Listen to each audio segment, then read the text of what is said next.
Akala nyo ba hindi kami natutuwa at masaya? Ha? Nananalo na naman ang mga DDS? O ang tanga-tanga nyo ha, mga loyalista? Akala nyo ha? Anong sabi ni Kung Pulong? Na hindi totoong namatayan, nagpapatay-patayan lang yan dahil gustong iwasan ang anomalya dahil dyan, sa mali-malita, lumalabas na, inilalabas na yung mga video.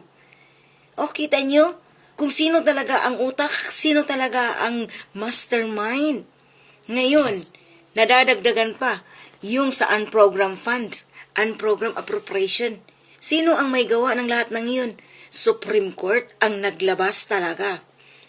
Nailabas ng Supreme Court. And do you think, guys, na kaming taong bayan, papayag na ganun-ganun lang?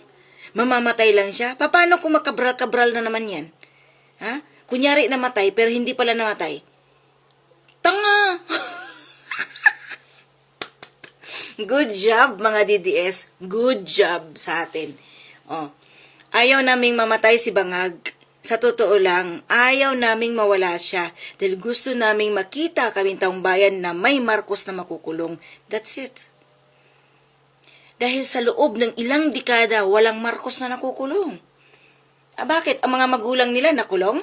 Ha? Kung hindi nga lang dahil kay PRRD, nakulong na sana yung putang inang ng matandang hukluban na yan na magnanakaw eh.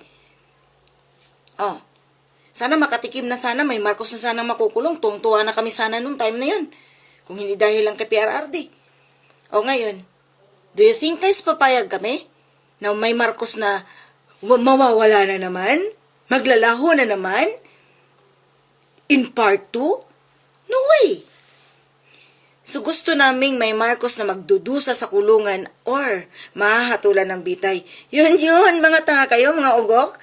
Oh, good job mga DDS. Congratulations sa ating lahat. Baka na naman mangyayari, makabral na naman yan.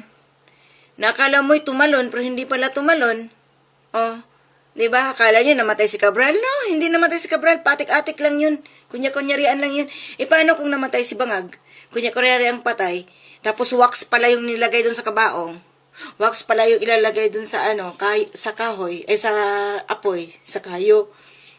Para ikrimit. Yun pala, si Bangag nandun na pala sa New York. O, diba? Yan lang yan. At malaya. At masaya. Tangina, gusto rin namin umiyak kayo. Gusto rin namin maranasan niya kung ano ang maghimas-himas ng rihas ng putang ina na yan. Tanga, kala nyo, good job sa inyo, good job sa aming mga DDS. Hindi nyo alam kung paano kami gumawa.